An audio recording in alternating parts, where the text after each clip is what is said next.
चलिए अब खबरें राजधानी दिल्ली से हैं। हिंदी खबर ने दिल्ली बीजेपी प्रदेश अध्यक्ष आदेश गुप्ता से खास बातचीत की। प्रदेश अध्यक्ष ने कहा कि रामलीला मैदान में पंच परमेश्वर सम्मेलन का आयोजन किया जाएगा, जिसका संबोधन खुद राष्ट्रीय अध्यक्ष जेपी नड्डा करेंगे। वहीं उन्होंने आगे क्या कुछ कहा है, सुनिए।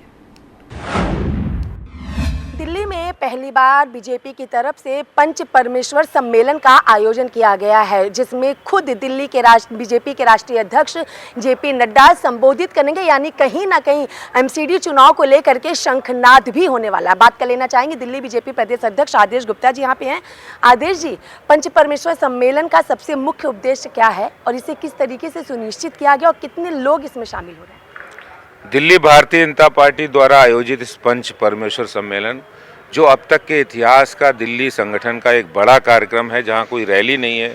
यहां हर बूथ से पंच परमेश्वर आकर भारतीय जनता पार्टी के माननीय राष्ट्रीय अध्यक्ष जी का न सिर्फ स्वागत और अभिनंदन करेंगे, तो हमारे राष्ट्रीय अध्यक्ष जी आएंगे, यहां एक एक कार्यकर्ता उनका स्वागत करेगा, अभिनंदन करेगा।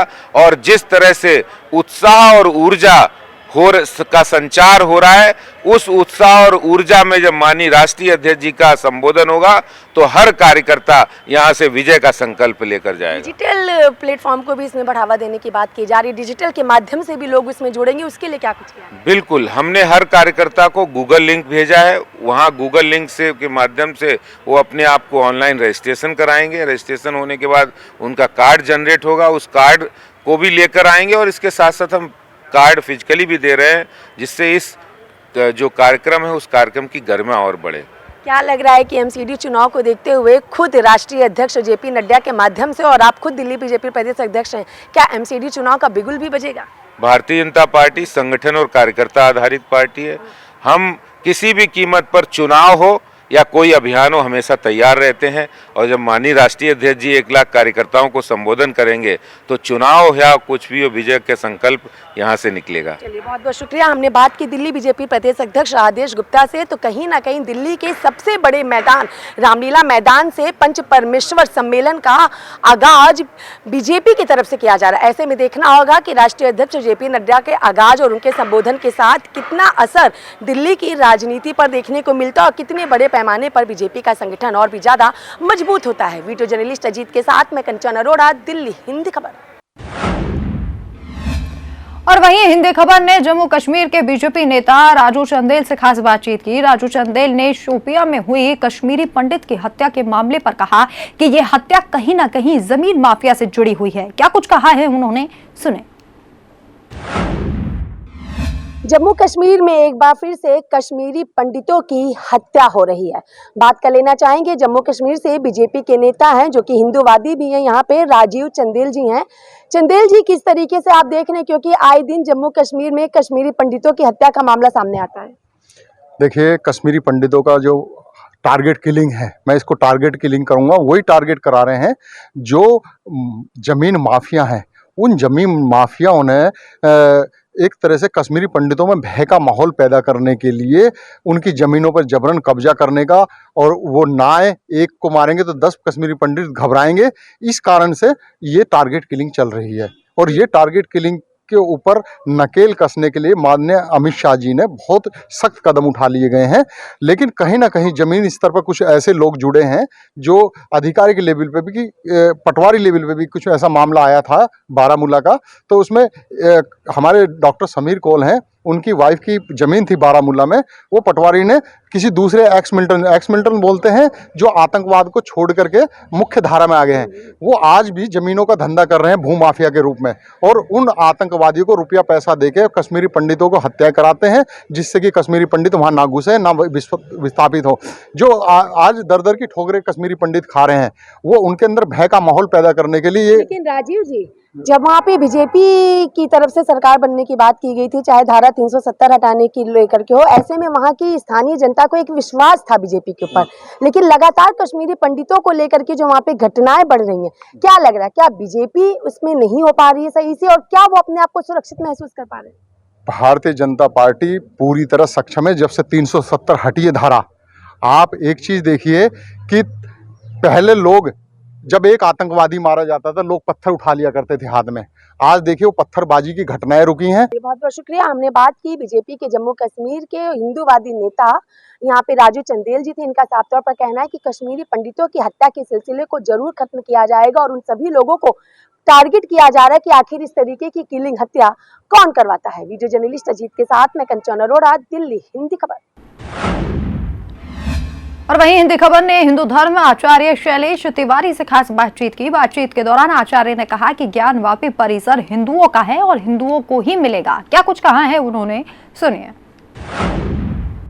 बुर्का विवाद लगातार बढ़ता जा रहा है। तमाम राजनीतिक दल हों, मुस्लिम संगठन हों, जो कि बुर्के पर अपनी टिप्पणी करते हुए नजर आ रहे हैं। हमारे साथ बातचीत करने के लिए हिंदू धर्माचार्य आचार्य शैलेश तिवारी जी। आचार्य जी, जिस तरीके से बुर्का विवाद लगातार बढ़ता जा रहा है, ऐसे में आए दिन नई टिप्पणी आ रही है। ओवैसी ने कहा है कि देश के प्रधानमंत्री अगले जो आने वाले समय में बुर्के वाली बनेगी। दूसरी तरफ सीता मैया पर, लक्ष्मण जी पर भी उनकी पार्टी की नेता टिप्पणी करती है। देखिए आंचल जी, मैं आपको बता दूं कि ओवैसी जो हैं वह देश को तोड़ने की बात करते हैं, वह देश को अस्थिर करने की बात करते हैं। और जिस प्रकार वो बुर्के की बात करते हैं कि आने वाले समय में बुर्का वाली जो है वह प्रधानमंत्री बनेगी, यह कभी नहीं होगा। आप दिन में सपने देखना छोड़ दीजिए। भारत सनातन धर्म का देश है या हिंदू बाहुल्य देश है। इस देश में मुस्लिम प्रधानमंत्री कभी नहीं होगा। और जो आप ख्वाब देख रहे हैं मुस्लिम प्रधानमंत्री बनाने का कि कोई महिला बनेगी, आप तो नहीं देख पाएंगे, आने वाली आपकी पीढ़ी भी नहीं देख पाएगी। क्योंकि यह भारत भूमि जो है वह देवी देवताओं की भूमि है, सनातनियों की भूमि है। इस धरती पर जो भी देश का प्रधानमंत्री होगा वह देश का प्रधानमंत्री हिंदू ही होगा। और दूसरी बात, सीता मैया के बारे में जो भी टिप्पणी आपके पार्टी के लोग करते हैं यह गलत करते हैं। हमारे यहाँ जो शुरू से प्रथा रही है कि देवर जो होते हैं वह पुत्र समान होते हैं और पुत्र के सामने माँ पर्दा क्यों करेगी। इसलिए आप अपना ज्ञान को सुधारें, इस देश में अस्थिरता की स्थिति न उत्पन्न करने दें।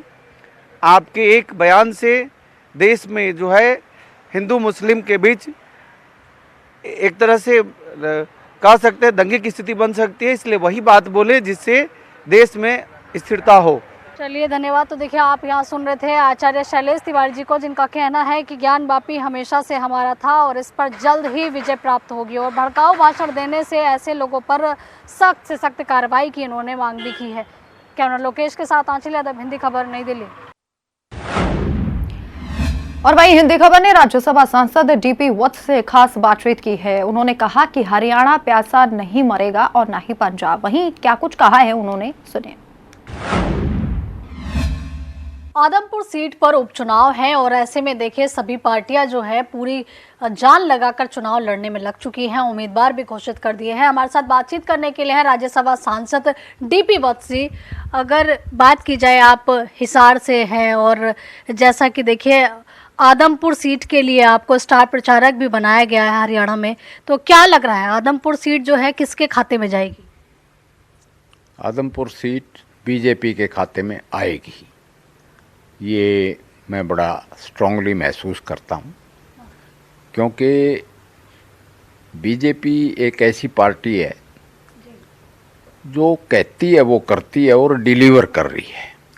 बाकी पार्टियां तो जैसे कि हमारे प्रदेश अध्यक्ष ने बोला कि कांग्रेस तो ऐसी है कि वो गाड़ी रुक गई, स्टार्ट करने की कोशिश की जा रही है तो स्टार्ट नहीं हो रही, तो उससे यात्री उतर उतर के जा रहे हैं।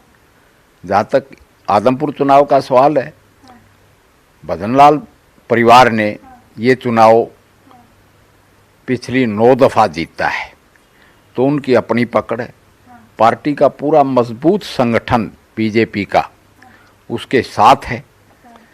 तो इसमें जो दूसरे पार्टियों के उम्मीदवार हैं उनको भी मैं बहुत तगड़े उम्मीदवार नहीं मानता। तो ये आउटराइट भारतीय जनता पार्टी की जीत है। सर, वही देखिए, आपने देखा होगा हिजाब मामले पर लगातार देखिए लोग अपनी अपनी टिप्पणी दे रहे हैं, अपनी अपनी राय दे रहे हैं। और आज की टाइम में जहां देखिए कई देश ऐसे हैं जो कि हिजाब से मुक्त होने के लिए अभियान तक चलाते हैं। वही भारत की बात की जाए तो देखिए यहाँ महिलाएं जो चाहती भी हैं हिजाब से मुक्त होना, लेकिन किन्हीं कारणों से नहीं हो पाती है। ऐसे में देखिए अनिल विज जी की बात करें तो उन्होंने कहा है कि खुद जो जिनका मन मचलता है उन्होंने मजबूर किया है महिलाओं को हिजाब पहनने में, और अब वक्त आ गया है कि महिलाओं को हिजाब से मुक्ति मिलनी चाहिए। देखो, ईरान जैसे कंजर्वेटिव कंट्री में भी हिजाब के खिलाफ लेडीज़ और इवन जेंट्स यानी औरतें और आदमी पूरे दल बल के साथ उसके खिलाफ खड़े हो गए हैं और एक एजिटेशन चल रहा है। ऐसे बहुत से मुल्क हैं, इस्लामिक मुल्क भी, जहाँ हिजाब लाजमी नहीं है, जैसे इजिप्ट है, टर्की है, लिबरल मुल्क सीरिया वगैरह। तो ये एक पुराना रूढ़िवादी रिवाज है, उसमें जिसको फील करे लेडी के भाई मैं तो पहनूंगी, वो उसकी चॉइस है, मगर इसको फोर्स नहीं करना चाहिए दूसरों की विल के खिलाफ। दूसरी बात है स्कूल यूनिफॉर्म में हिजाब। स्कूल यूनिफॉर्म में तो यूनिफॉर्म का मतलब ये है कि वो यूनिफॉर्म होनी चाहिए, यानी सब के लिए एक जैसा होना चाहिए। उसमें जो स्कूल चाहेगा, जो कॉलेज चाहेगा, वो होना चाहिए। और आजकल इक्वलिटी ऑफ जेंडर का ज़माना है, बराबर के हकूक़ हैं, तो एक दूसरे जेंडर ने फोर्स नहीं करना चाहिए कि ये आप पे लाजमी होगा, ऑप्शनल हो सकता, और स्कूल में ऑप्शनल भी नहीं, स्कूल में जो स्कूल की यूनिफॉर्म होगी वो होना चाहिए। धन्यवाद। तो देखिए यहाँ आप सुन रहे थे बीजेपी के राज्यसभा सांसद डीपी वत्स जी को, जिनका कहना है कि स्कूलों में यूनिफॉर्म रहे तो बेहतर है, क्योंकि उससे समानता का भाव बना रहता है। कैमरामैन लोकेश के साथ आंचल यादव, हिंदी खबर, नई दिल्ली।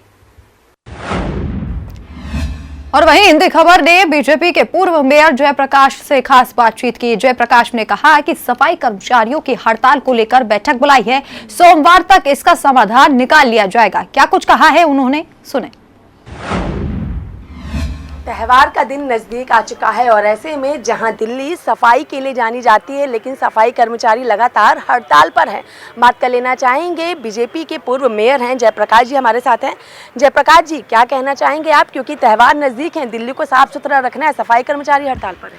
देखिए, सफाई कर्मचारी दिल्ली नगर निगम की रीढ़ की हड्डी है और सफाई कर्मचारियों के हितों का ध्यान रखना हम सबकी जिम्मेदारी है।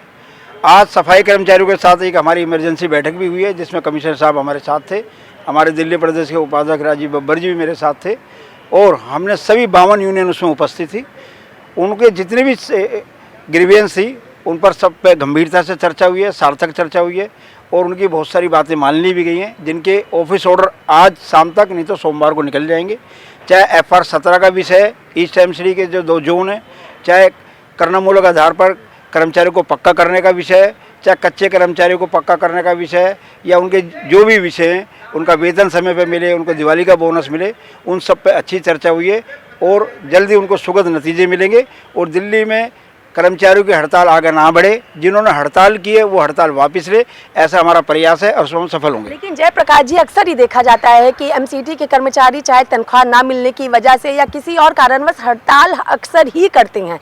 लगातार आप लोग बैठक भी करते हैं, लेकिन उसके बावजूद दिल्ली कहीं ना कहीं कोड़े में हो जाती है और उनकी हड़ताल नहीं खत्म हो जाती। वजह क्या लग रही है? देखिए, मुझे लगता है जब से दिल्ली में NGT ने दिल्ली सरकार के ऊपर 900 करोड़ का जुर्माना लगाया है, आम आदमी शासित दिल्ली सरकार दिल्ली के निगम को फेल करने के लिए या बदनाम करने के लिए कई प्रकार के मनगढ़ंत षड्यंत्र रच रही है, जिसमें एक ये भी हिस्सा हो सकता है। कुछ लोगों को उन्होंने मैनेज करके कहा हो कि हड़ताल पे जाएं, लेकिन सफाई कर्मचारियों पर हमें विश्वास है, उनके हित में हम काम करेंगे और जितने भी संबंधित लोग हैं आज उनके साथ हम बैठे हैं और उनके हित में दिवाली का बोनस सहित उनकी तनख्वाह पूरी समय से उनको मिल पाएगी। दिवाली को लेकर दिवाली का बोनस भी मिलेगा, तनख्वाह भी मिलेगी और कच्चा कर्मचारी पक्का भी होगा। बहुत बहुत शुक्रिया। हमने बात की बीजेपी के पूर्व मेयर जयप्रकाश, इनका साफ तौर पर कहना है कि हड़ताल करने वाले कर्मचारियों के साथ बैठक की गई है और सोमवार तक नतीजे सामने आ जाएंगे और उम्मीद है कि दिवाली सभी, चाहे सफाई कर्मचारी हो या दिल्ली की जनता, सबकी अच्छी रहेगी और दिल्ली फिर से